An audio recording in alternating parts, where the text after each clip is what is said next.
Here today, Mr. President, because as long as I'm mayor, there's no place better aligned with your economic vision than the city of Chicago. In fact, it's a vision that speaks to the very soul of our city. As evidence, just look at all of my union siblings that are here today before you, Mr. President. And so I want to give a special shout out to the labor movement, because as you all know, Chicago is the union town. So much so that they elected one of their own to represent the entire city of Chicago, a card-carrying CFL member, CTU Local 1.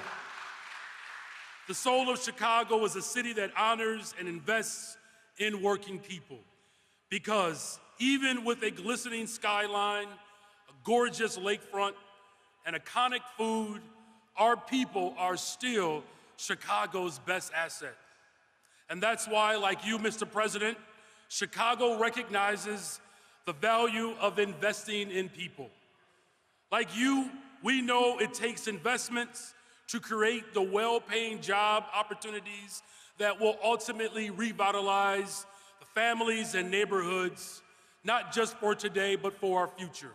We know that the new manufacturing jobs and high-growth industries will create pathways to the middle class and build our nation's infrastructure. Like you, Mr. President, we know that new investments in universal high-speed broadband will unlock the potential of every single community, especially our young people and our students. Now, many of you know that I'm a former middle school teacher. I taught 7th and 8th grade, mostly because I know no matter what I do, I get to go to heaven for free. But as a middle school teacher in Chicago, I've seen the effects of neighborhoods being disinvested in. And I know what it's like to have students who lack the access or resources that are needed to succeed. And that is why my administration is committed to working alongside of you, Mr. President, in making sure that we are doing the greatest act of all, and that's loving our people enough to invest in our people.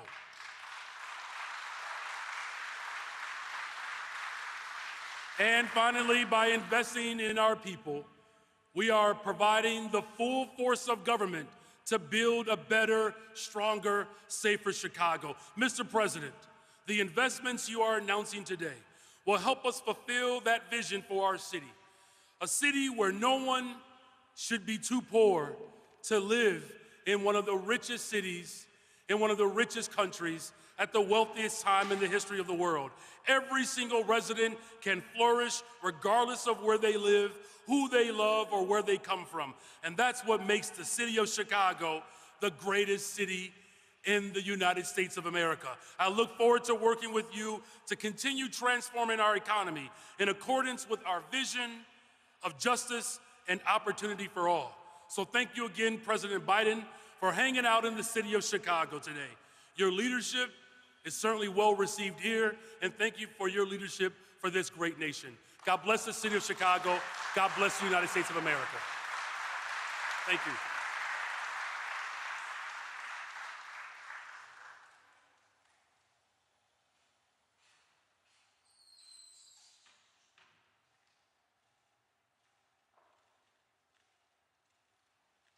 Please welcome Illinois United States Senator Tammy Duckworth.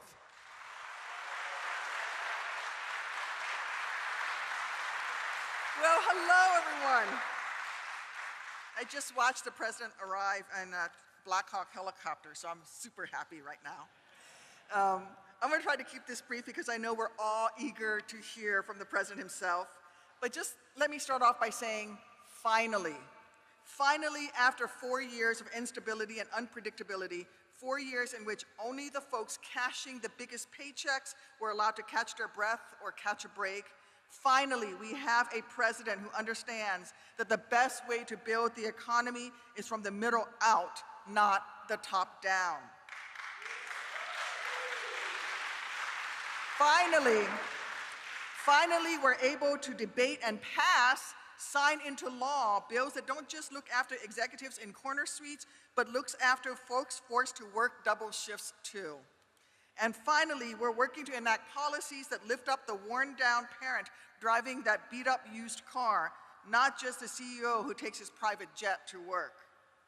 You know, every day in Washington, we Democrats in the Senate are grateful to work side by side with President Biden to build an economy which all Americans, no matter their tax bracket, have to play by the same rules. An economy in which employers who treat their workers fairly are rewarded, while companies that try to skirt the rules are held accountable. An economy that both rights the wrongs of the past and prepares us for a fast-moving future. An economy that prioritizes investments in the areas the country have been left behind for far too long. It's clear that the down payments that previous generations in this country have paid dividends for all of us here today. With every bridge that they fortified and every telephone line hung, they made our countries physically and figuratively stronger. But by the time President Biden came into office, the once smooth roads that connect our country had become dilapidated. The once cutting-edge grid lines that are supposed to power our nation has become outdated. So it falls on us here now to renew those kinds of investments that past generations began. Because the gains that we would get wouldn't just mean less bumpy drives down the interstate for those of us who commute in. Further investment in our infrastructure would better connect every pocket of our country. It would help us stay a step ahead of our global competitors in this new, ever-changing international economy. It would allow us to lend a hand to farmers and producers who right now have a really hard time moving their goods to market. And it would create better paying jobs, growing the middle class and our economy in one fell swoop. Those are just some of the reasons why I'm so thrilled that President Biden is making this announcement today.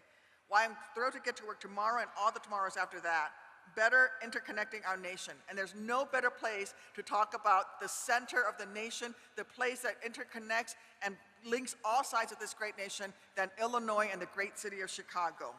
We will help enable America to reach her full potential by allowing all of America to be connected. And it starts right here in the great state of Illinois. Thank you.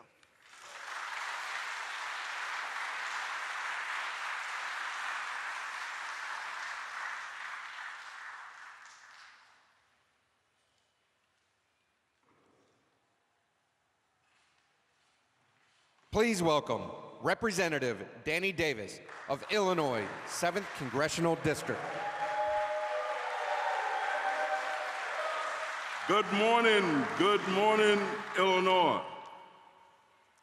And I want to thank you, Mr. President, for once again having the opportunity to welcome you to the greatest state in the United States of America, led by an outstanding governor, Governor J.B. Pritzker, with the great county government led by Tony Freckles, and of course a new mayor who has brought hope, new energy, new vision, and new potential to the city. Mayor Brandon Johnson. I had a hard time getting here this morning because I had to change directions 5 times because everywhere I went, streets were being paved with the new infrastructure money that you brought to Chicago. But I really want to tell you I love your bottoms-up approach to community redevelopment. I love the idea, Mr. President, that you've raised the earned income tax credit for the lowest income people in our community. The child tax credits have reduced child poverty by 50%. That in and of itself is enough to get one re-elected. But I want to thank you for the comprehensiveness of your view. You have given America not only new hope, but you've fought back all of the opportunities that those on the other side have tried to cut Social Security, can you imagine? tried to cut the Affordable Care Act. Unbelievable. Tried to take away the gains that we've made. So you've done exceptionally well, Mr. President, but we ain't through yet. We need you for 4 more years. 4 more years.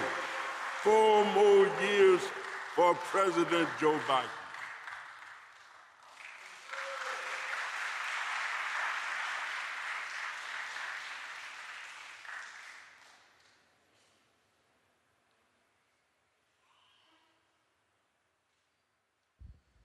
Please welcome Illinois United States Senator Dick Durbin.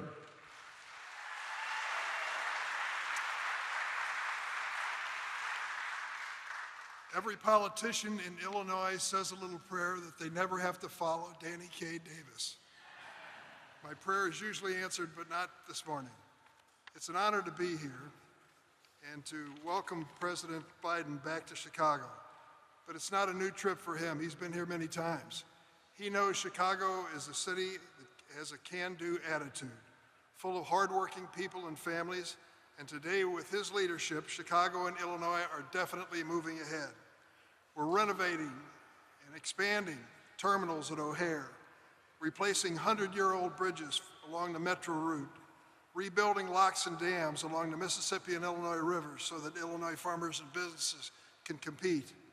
And Monday, this last Monday, I was with Governor Pritzker and the members of the Illinois congressional delegation at Union Station. We launched a new 100-mile-an-hour plus Amtrak train connecting Chicago and St. Louis.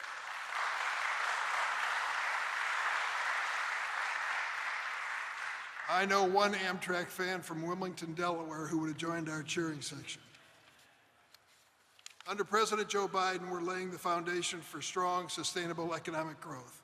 I said to the president when he got off his helicopter that I went to school many years ago and took an economics course, studied economics, macroeconomics, microeconomics. Now I'm being introduced to Bidenomics, and I like what I see. I like what it means for America. Under President Biden, we're building a strong foundation for long-term economic growth for generations to come. Middle-class families get a fair shake, and families who've been left behind get their chance to join the middle class. That's the American formula that built the strongest economy and the largest middle class the world has ever seen. For more than 40 years, though, we've heard one other point of view. The wealthiest in our country have been pushing a different approach and a mythical economic theory. They said if we just cut taxes for billionaires and big corporations, everybody's going to do just fine. But here's the truth. This top-down, trickle-down disaster of economics exploded the national debt, shuttered American factories, hollowed out our communities, and left too many families and small businesses barely hanging on. Now, after 40 years of failure, the far right wants to double down again with financial flim-flam. We're not going to stand for it. They want to slash funding for Social Security, Medicare, education, training, our police, border security, child care. The list goes on and on. They even want to cut medical research. Explain that to veterans suffering from exposure to burn pits and families struggling with cancer and other devastating diseases. There's a better way to grow the American economy. Under this president, America is investing in the middle class. And here is a fact I want you to remember, if you remember nothing else. America, among leading economies in the world, has had the highest economic growth rate since the pandemic and the lowest current inflation in the world under President Biden.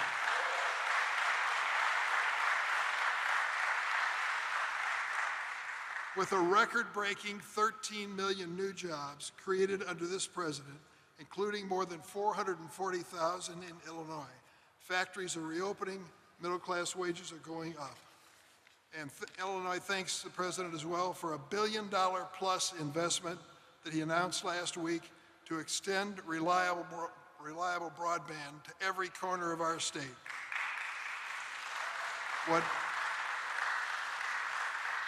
What Franklin Roosevelt brought to America with electricity, this president is bringing with affordable, quality broadband for businesses, families, and students. Under this president, 343,000 Illinoisans now have coverage under the Affordable Care Act. Nearly 1 million are covered under the ACA Medicaid expansion, and everyone is protected from predatory loopholes by insurance companies. Under this president, America is investing in training and education, and we're protecting workers' rights to organize and join unions. This president really means it when he says he's a union president. We need to export American products, not American jobs. That's why the president pushed the CHIPS program, which means that we're going to get back in the business of making semiconductor chips, which change the future. We're interested in clean energy technology. I want to tell you a story about where I was yesterday.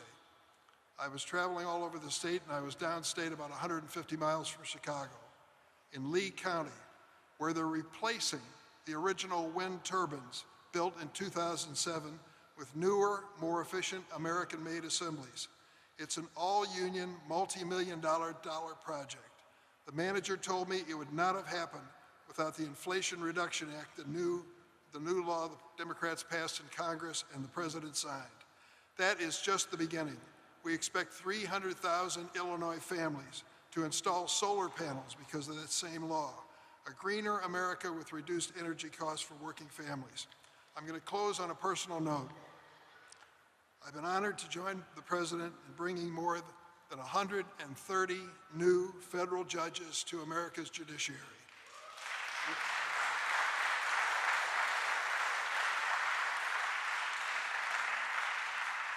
He made this commitment, and the Senate Judiciary Committee heard the call, and we, as I said, have approved more than 130 judges, and we're not done yet. We want women and men who will bring balance to our courts and reflect the true diversity of our nation. President Biden, I thank you for your friendship, your leadership, your vision for America, but most of all, I thank this president because he brought respect back to the White House. Thank you so much.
Please welcome Illinois Executive Chairman and founder of Clayco, Bob Clark.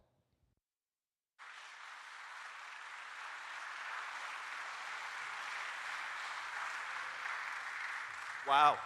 Friendly audience, I hope. Good morning. It's still morning for 6 more minutes. As they said, I'm Bob Clark. 35 years ago, I started Clayco in St. Louis, Missouri. Today, we're a nationally fully integrated design builder. We do development, architecture, engineering, really a very integrated company. The company is growing very rapidly, and I'm happy to say that we're still adding about 40 project managers or engineers every month. It's a lot of fun to see the new faces in the company. Moving Clayco to Chicago 10 years ago was a game changer for us. We love working in Chicago. We find it to be one of the most resilient, dynamic, and cost-effective big cities in the whole country. Our governor's track record is impressive, and we're very optimistic and excited about our new mayor.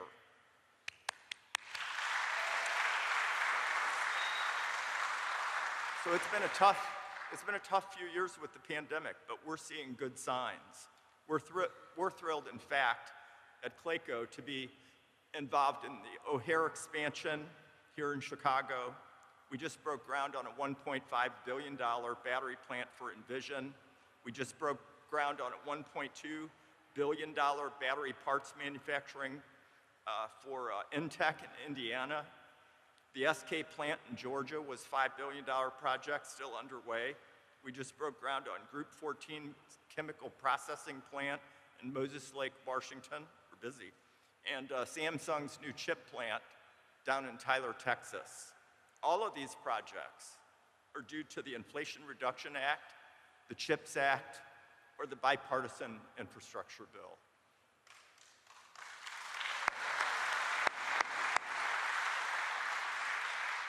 It's the new term, Bidenomics, and I'm buying into it. Investing in our workers, our communities, and the whole country. Clayco and the nation's top builders are gearing up for an American building boom not seen since World War II. We believe the Biden economy will last for decades. It's not a short-term change, and it's going to change the very fabric of American jobs. So today, I'm excited to introduce the President of the United States of America, my friend and the architect of this economy, Joe Biden.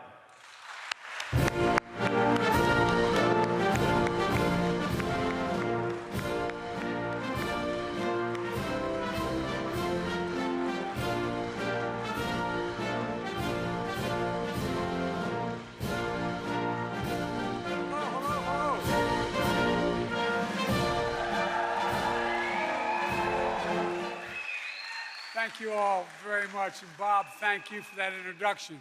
Bob's been helping me for a long time. I guess he doesn't know any better. And speaking of help from a long time, a brand new guy in town, a guy who I told him that being mayor, I think, is the toughest job in America. They know where you live, and every time you walk in the grocery store, you get questions. But congratulations, Mr. Mayor. And I think that you've been doing a good job. Mayor Brandon Johnson. Look, there's a guy that helped me more than, I can say this without equivocation, helped me more than anybody in America get elected last time. A single person, your governor. He stepped up, he raised money, he raised support. Governor, you're the best. Thank you for being such a good friend. No, I really mean it. And I like hanging around with heroines like Tammy Duckworth. Tammy, God love you, you're the best too, I tell you. But you know what? My good friend Dick Durbin, and he is a good friend, we've worked together a long, long time in the United States Senate. He's the single most effective senator in getting things done. That's not a joke. It's not just Judiciary Committee. He's made sure that we got more judges appointed. We've appointed more African American women to the federal bench than every other president combined. And he got the first and brightest, Justice Ketanji Brown. I said I was going to put a black woman on the court, and he put her on the court for me. He put her on the court for me. Dick, you really are the best man. And by the way, when I have questions about just about anything at all, beyond the Judiciary Committee, I still call him anyway for his advice. So thank you. And Representative Danny Davis. Danny, you've been a good friend for a long time. He's always there. And to all the elected officials, member of Congress, elected officials here today, thank you. Thank you for the welcome, and welcome me to Chicago. You know, first quarter of the 20th century, the poet Carl Sandburg described Chicago as a city of big shoulders. A city of big shoulders. He was describing the big shoulders of a working class American town who were building this city. At the same time, building the middle class. I'm here in Chicago today for the first quarter of the 21st century to talk about the economic vision for this country. The economy that grows the economy from the middle out and the bottom up instead of just the top down. When that happens, everybody does well. The wealthy still do it, everybody does well. The poor have a ladder up, and the wealthy still do well. We all do well. This vision is a fundamental break from the economic theory that has failed America's middle class for decades now. It's called trickle-down economics, fundamental economics, trickle down. The idea was, it's belief that we should cut taxes for the wealthy and big corporations. And I know something about big corporations. There's more corporations in Delaware Incorporated than every other state in the union combined. I want them to do well, but I'm tired of waiting for the trickle down. It doesn't come very quickly. Not much trickle down at my dad's kitchen table growing up. And it's a belief that we should shrink public investment in infrastructure and public education, shrink it.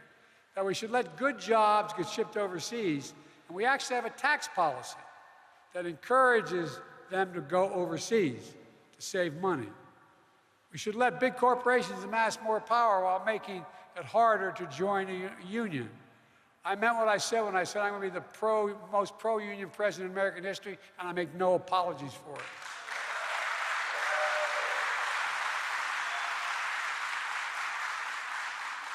My predecessor, if my mom were here, God bless his soul, my predecessor enacted the latest iteration of the failed theory. Tax cuts for the wealthy. It wasn't paid for, and the estimated cost of his tax cut was $2 trillion. $2 trillion. Now Republicans are at it again, pushing tax cuts for large corporations and the wealthy, and adding trillions of dollars to the deficit. Trillions.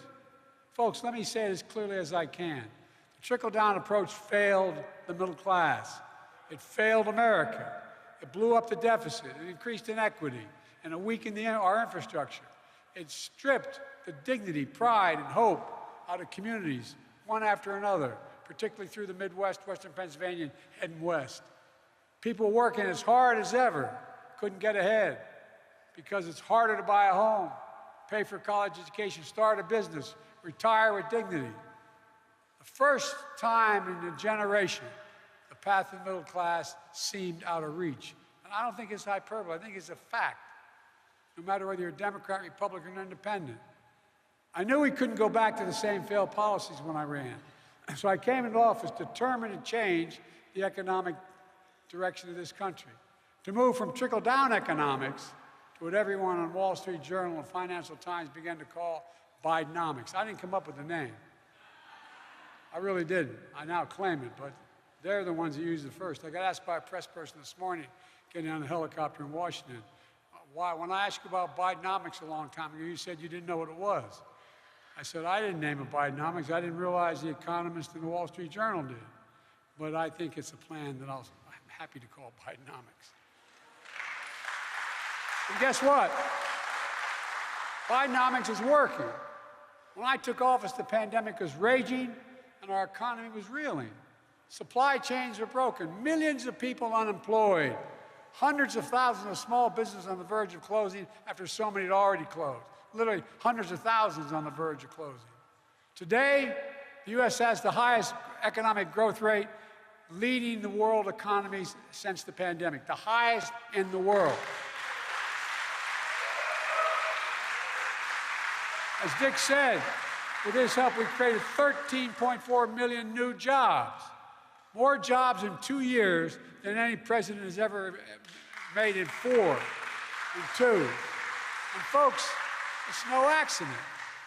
That's Bidenomics in action. Bidenomics is about building an economy from the middle out and the bottom up, not the top down. And there are 3 fundamental changes that we decided to make with the help of the Congress. We've been able to do it. First, making smart investments in America. Second, educating and empowering American workers to grow the middle class. And third, promoting competition to lower costs to help small businesses. Here's what I mean by all this. Under trickle-down economics, it didn't matter whether you made things as long as you helped the company's bottom line. Even if that meant seeing jobs and industries go overseas for cheaper labor. Supply chains and key products moved overseas, like China and much of Asia. The entire towns and communities, from where I live all the way out here and through the Midwest, were shut down, hollowed out. I mean, literally hollowed out. All over the country, parents have to say to their, many of you, all elected officials, heard people tell you this, had to say to their children, honey, I lost my job. We can't live here anymore. We got to move. Trickle down also meant slashing public investment on things that help drive long-term growth and helped America lead the world in innovation. We used to invest 2% of our gross domestic product in research and development. By the time I came to office, that was down to 0.7%. We used to be #1 in the world in research and development. That's what we're known for. Now we rank #9 in the world. China decades ago was #8 in the world. Now it's #2 in the world. And other nations are closing in fast. We used to have the best infrastructure in the world, roads, bridges, et cetera. But then we fell to rated 13th best investment in infrastructure. 2 to 13. How can you have the best economy in the world without the best infrastructure in the world? How do you get product from one place to another? I was out in Pittsburgh recently, the city of bridges. Bridges collapsing all over the nation. You've seen on television, railroad bridges collapsing. Bidenomics, we're turning this around. We're supporting targeted investments. We're strengthening America's economic security, our national security, our energy security, and our climate security. I designed and we signed a bipartisan infrastructure law. It's already announced, and I heard some of the speakers before touting some of it. It's already announced 35,000 projects across the country. Think of it this way. Nearly a century ago, Franklin Roosevelt's Rural Electrification Act, rural electrification, brought electricity to millions of Americans in rural America. 70 years ago, Dwight Eisenhower launched the Interstate Highway System, the largest infrastructure project to date in history. That's what the bipartisan infrastructure law does. It will be for our kids and grandkids, only bigger. Just last week, we announced our plan to bring affordable high-speed internet to end the decade of unaffordable and inaccessible internet to every home in America, every small business in America. And to no one's surprise,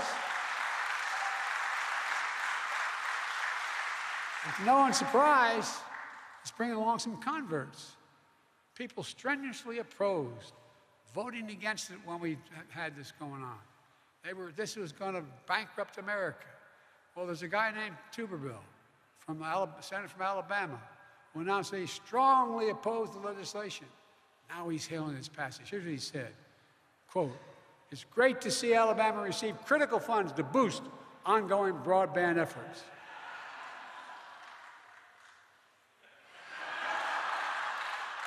We're replacing every single lead pipe in this country and putting our children's health back directly. 400,000 schools, 10 million homes. We're fixing crumbling bridges, upgrading our power grid, renovating our airports and ports. And Dick, one of you talked about that, how important that is for the Great Lakes as well. Last week we reopened I-95 back where I live. and you go up the East Coast. It's one of the most important links in the entire East Coast. Well, guess what? A guy driving a truck hit anyway, he knocked down a whole bridge and the whole blocked 4 lanes of the highway. I went up there and I said, we're going to get this the #1 project to get done. Within 1 week of my being there, 2 weeks of happening, tanker trucks that crashed and caused this overpass that has 150,000 vehicles travel on it every day and 14,000 trucks. It's critical to our economy. We did it with union workers. We closed all the loopholes. We used all American products, all American materials. We used federal infrastructure project. And made in America. Made in America, not a slogan. It's actually happening. You know, when Roosevelt passed the legislation in the 30s about unions being able to be engaged, everybody thinks to just legalize unions. It said we should encourage unions. There was a little provision there that very few presidents paid attention to. It said, buy American. That meant that if a president was given money by the Congress to build, say, a new deck in an aircraft carrier, whatever it was, he or she was supposed to use 100% American labor and 100% American products. It hardly happened. We get exceptions down to 30%, et cetera. I changed all that. We're all now investing in key industries of the future, making targeted investments to promote domestic production of semiconductors, batteries, electric cars, clean energy. Under the trickle-down economic theory was that public investment would discourage private investment. Give me a break. We went to see a whole lot of major corporations that said, are you more or less likely to invest if the government invests? Overwhelmingly. They had it backwards. They said, no, we're more likely to invest if the government invests. Public investment declined here at home. Industries that we invented started to move overseas, like semiconductors. I want to remind you, America invented these chips. Small computer chips the size of the tip of your finger that affect nearly everything in your life. From whether your cell phone functions, your automobiles can be built, refrigerators work, it goes on, into sophisticated weapon systems. It's all in that little, without that computer chip, we got a real problem. But over time, we went from producing 40% of those world chips down to 10%. Not anymore. Biden economics means industries of the future are going to grow right here at home. At home. I mean it. Not a joke. Under Bidenomics, we've already had over $490 billion in private investment commitments. $490 billion from U.S. companies and companies around the world coming to the United States of America. Working with our global partners, Americans' investments in clean energy technology are going to reduce carbon emissions, continue to lower the cost of wind. You talked about the wind farm you're talking about. You know, it's already cheaper. Wind and solar are already significantly cheaper than coal and oil. You're not going to see anybody building a new coal-fired plant in America. Not just because I'd like to pass a law to say that. It's too expensive. It doesn't work anymore. Solar power is not just here, but around the world. And we used to be the center of building these solar panels. We're coming back and doing it again. America's going to lead again. Look, it's a win for the United States and a win for the world. That builds on my decision to rejoin the Paris Climate Agreement on the first day I came to office. The first day. And by the way, my predecessor talked a lot about increasing manufacturing. Remember Infrastructure Week? Infrastructure Week became Infrastructure Week, and week, and week, and week, and week. It never happened. We got Infrastructure Decade done right off the bat. But in reality, construction of manufacturing facilities here on U.S. soil grew only 2% on my predecessor's watch. In 4 years, 2%. On my watch, it's grown nearly 100% in 2 years. 100%. With the help of all the members of Congress that are here, and I'm not being solicitous. Look, Weirton, West Virginia, where a steel mill closed. in the beginning of this century, in 2001 or 2, in that range. It employed thousands, had thousands of good-paying jobs. They were lost. But today, with the help of the Inflation Reduction Act, a new plant's being built, building iron-air batteries, which are going to help store energy. And these batteries are going to help store energy, and it's being built on the same exact site, bringing back 750 good-paying jobs, bringing back a sense of pride and hope for the future for all the people of Weirton and surrounding areas. I believe every American willing to work hard should be able to say where they grew up and stay where they grew up. That's Bidenomics. You know, my dad used to have an expression, Joey, and I give my word, as we say. My dad was a well-read guy, never got to go to college, and a hard-working gentleman.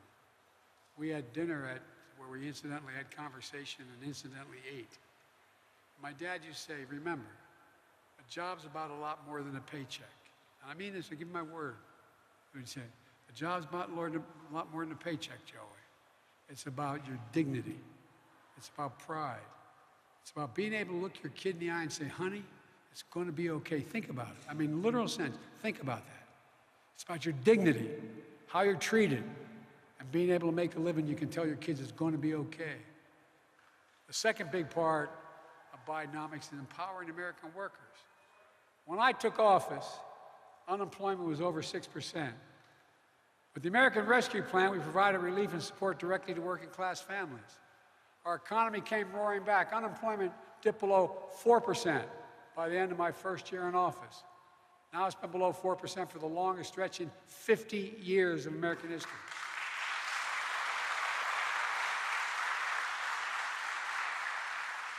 And I must admit I concentrated on it, but we've seen with the help of Jesse Jackson's legacy and a lot of other people here, we've seen record low unemployment for African Americans, record low unemployment for African Americans and Hispanic workers with disabilities. The lowest unemployment rate in 70 years for American women, and you make up half the economy and probably 2/3 of the brain. No, really, think about it.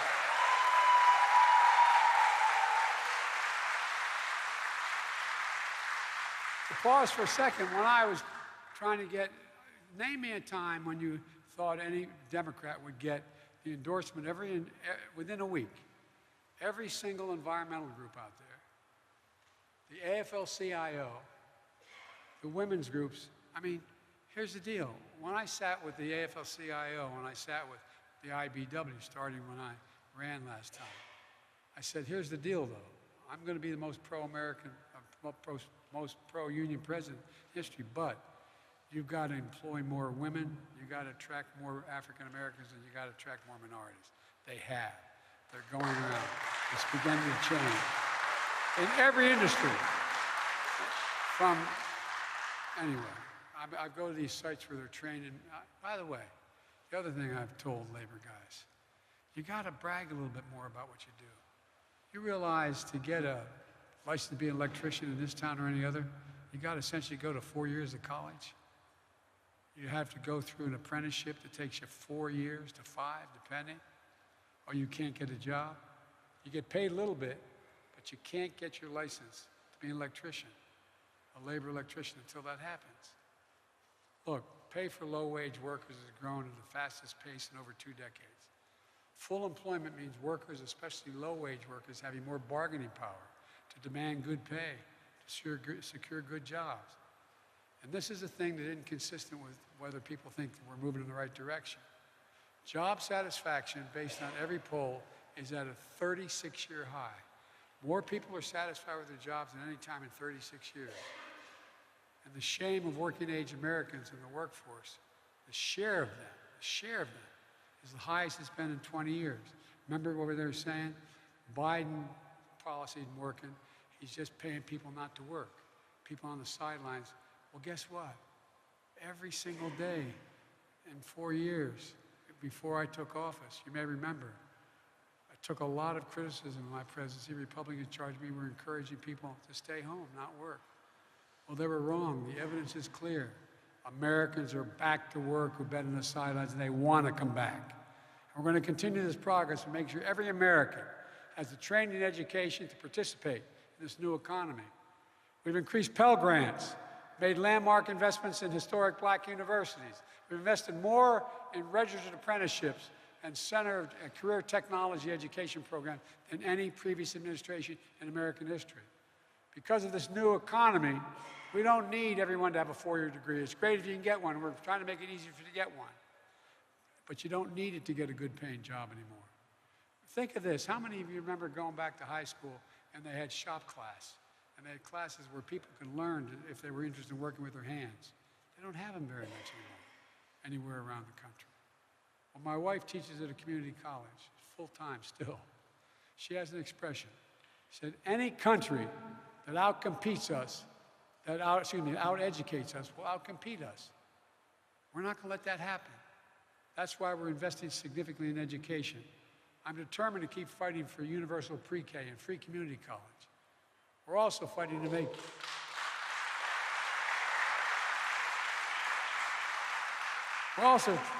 make child care more affordable because we know one benefit is that it opens up significant opportunities for parents to be able to go back and join the workforce. We're also making it easier to empower workers by making it easier to join a union. As I said, I promise to be the most pro-union president in history, and I tell business leaders all the time, our union workers are the best in the world. It takes 4 to 5 years in that apprenticeship. It's like going to college. They'll do the right job on time. Long-term cost for business is less. You know, addressing the 40-year decline in unionization by supporting project labor agreements, collective bargaining, prevailing wage laws. That's the reason today America's support unions is higher than it's been in 60 years. 60 years. And by the way, I met with the Business Roundtable and others. They said, why am I so pro-union? I said, because it helps you. It really does. Think about it. The total cost of a major project goes down when you have the best workers in the world doing it. Not a joke. It's true. It lasts longer. You don't have to worry about whether that socket's going to work. Look, young people are organizing new companies and industries. You know, I've indicated to labor leaders they must expand their ranks. As I said, more women, more minorities. That's what they got to do. Third part of Biden economics is promoting competition. Because when companies have to compete on a level playing field, they have to work harder to attract customers and recruit and retrain workers. Some of you business people here know that well. But under the trickle-down economic theory, 3/4 of U.S. industries grew more consecrated. I'm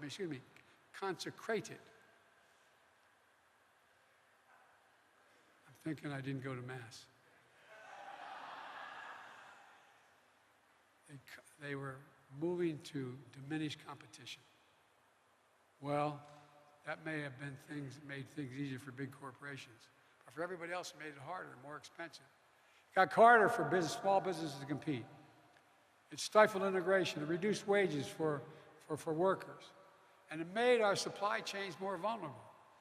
So, folks, that's been the Republican plan so far. Good for big business, bad for everybody else. It's not even that good for big business anymore. When I came to office with a very different plan, a limited concentration of power at the expense of consumers. The cops are back in the beat enforcing antitrust laws. My administration is working to crack down on what we used to call non-compete agreements. We still call them that.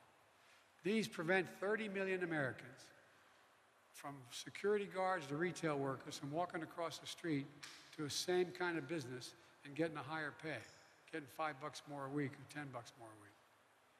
Non-compete agreements? It's one thing to have non-compete agreements when you're dealing with trade secrets. It's another thing when you're doing the same thing of flipping a hamburger and you're going to get 5 cents more by walking across the street to a different place. We promoted, we're supporting small businesses.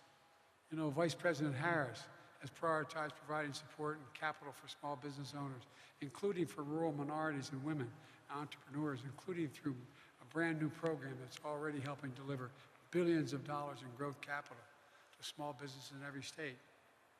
We've seen a record 10.5 million applications, 10.5 million applications for folks looking to start a small business just in the last 2 years, 10.5.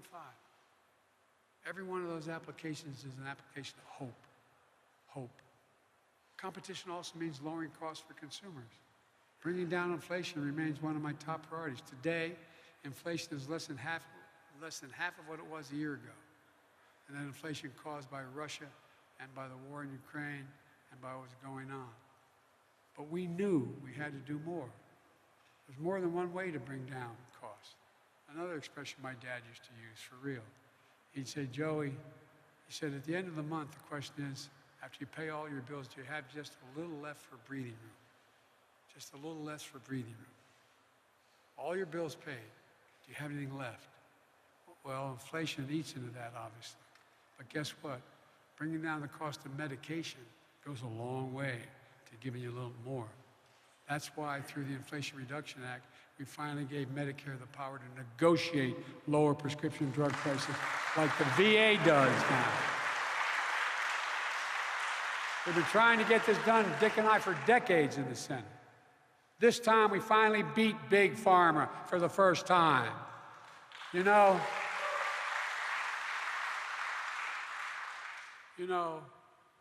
same drug made by the same American company, sold in Chicago, is more expensive than that same drug sold in Toronto, Great Britain, France, Germany, any city you can name, for real. Now seniors on Medicare are paying as much as $400 less, who were paying $400 a month for insulin last year, are now paying $35 a month. Because guess what? You know how much it costs to make that insulin? 10, T-E-N dollars. Package it, maybe 12 total. And the guy who invented the insulin didn't even ask for a patent because he wanted everybody to have access to it. We're just finishing the first round of negotiating drug prices. And we'll save the taxpayers this year $160 billion. That's like a tax cut. Lowers the cost of producing jobs and it lowers the federal deficit as well. We're expanding health care coverage for more Americans, building on Barack's Affordable Care Act. You know why we're doing that? I'm proud to strengthen that act, saving average families $800 a year on their health care premiums. We're also fighting to end junk fees. Most people don't think of it that way. Well, here's what a junk fee is. They can add up to hundreds of dollars a month for a family. Like that extra fee when you say, I want my child to sit next to me when I take him to see Grandpa on the West Coast. It's not listed now. They're listing it now. Hotel resort fees. You don't realize, you're not told they're going to be, you know that ad in television? Mine is $200, his is $180. Well, guess what? Or the one that bothers me the most is overdraft fees for banks. The banks made $7.7 billion a year on overdraft fees. You overdraft a check, you get a penalty. It's one of the leading bank presidents, God love him, he's passed away, but he had a yacht. The name of the yacht was Overdraft. Swear to God. Well, guess what? There are going to be no more overdraft fees. Folks, we're doing this, doing all this, reducing the deficit at the same time. Just in my first 2 years in office, my team and I have reduced the deficit by $1.7 trillion, more than any president has. Just in 2 years. And the budget agreement I negotiated without having to give away anything of consequence reduced the deficit by another $1 trillion. You know, reversing 40 years of Republican trickle-down economics that helped few but hurt the middle class, it's going to take some time. But we're in a place where some big pieces, and we're moving in a direction where we can get some more done and people will see it. What I'm doing, and I knew I'd have to do this, all those major legislations we pass, people go, that's great, but it takes time to get it out in the field. It takes time for them to see it. And I'm not here to declare victory on the economy. I'm here to say we have a plan that's turning things around incredibly quickly. But we have more work to do. For example, does anyone here think the federal tax system is fair? Raise your hand. No matter how much money you make. We're going to make it fair by eliminating loopholes for crypto traders, hedge fund managers. Big oil made $200 billion last year and got a $30,000 tax break, $30 billion tax break. We're going to get billionaires to pay up a little bit, at least the minimum tax. You know, when we began, there were 750, before the pandemic, 750 billionaires in America. Now there are 1,000. You know how much their average tax is? They pay federal tax? 8% taxes. No billionaire should pay lower tax rate than a school teacher, a firefighter, a cop. I mean, this is...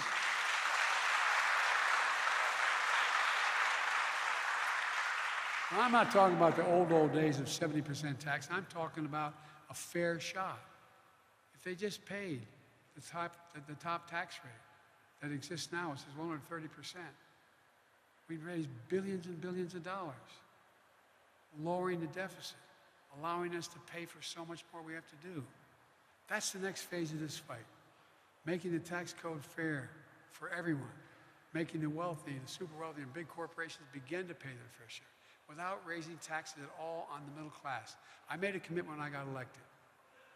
No one in America making under $400,000 ever have to pay a single penny more in federal taxes as long as I'm president. And I've kept that promise. And $400,000 is a lot of money where I come from. Let me close with this. When I came to office, I had a fundamental decision to make. We're going to continue trickle-down economic as a policy that's failed time and again, that grew inequality, that saw jobs go overseas, that saw, and you've seen it out here, towns hollowed out. I ran on the promise I was going to end this, and that I began to build an economy from the middle out and the bottom up.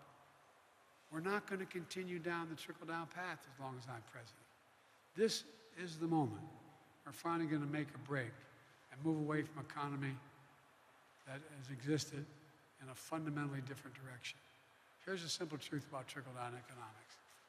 It didn't represent the best of American capitalism, let alone America. It represented a moment where we walked away, and how many in this country, from how this country was built, how this city was built. Bidenomics is about the future. Bidenomics is just another way of saying, restore the American dream, because it worked before. It's rooted in what we've always worked best at in this country, investing in America, investing in Americans. Because when we invest in our people, we strengthen the middle class, we see the economy grow, that benefits all Americans. That's the American dream.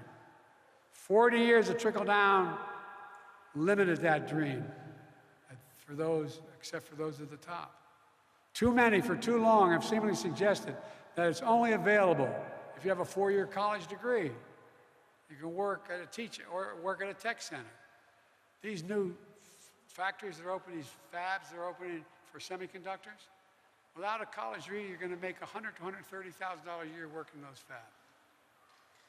$100,000 to $130,000 a year. Well, I believe that every American willing to work hard should be able to get a job no matter where they are. In the heartland, in small towns, in every part of this country, to raise their kids on a good paycheck and keep their roots where they grew up. That's Bidenomics. I think the economic philosophy is not going to restore the American dream that we have now, that philosophy, but there's new and will. It's going to help, and I think it's going to help lessen the divisions in this country by bringing us back together. It makes it awful hard to demagogue something when it's working, although they do it all the time. I've long said, and I mean this, I was on the Tibetan Plateau with Xi Jinping. I traveled 17,000 miles with him. I've spoken with him more than any other head of state, because it started when I was vice president, and President Hu was the president, and he was the vice president. We knew he was going to be successful. It was inappropriate for Barack to spend that time with him, but I spent a lot of time with him. I met alone with him, just he and I, and a simultaneous interpreter 68 times, 68 hours, 68 times, more than 68 hours. By the way, I turned in all my notes.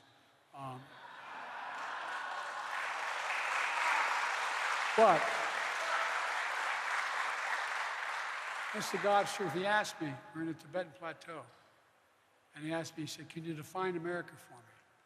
I said, yes, in one word, and I meant it. Possibilities. Possibilities. We're a land of possibilities. And I told him it's never been a good bet to bet against America. Never. And I can honestly say I've never been more optimistic about America's future. I swear to God. I've never been more optimistic. We just have to remember who we are. We're the United States of America.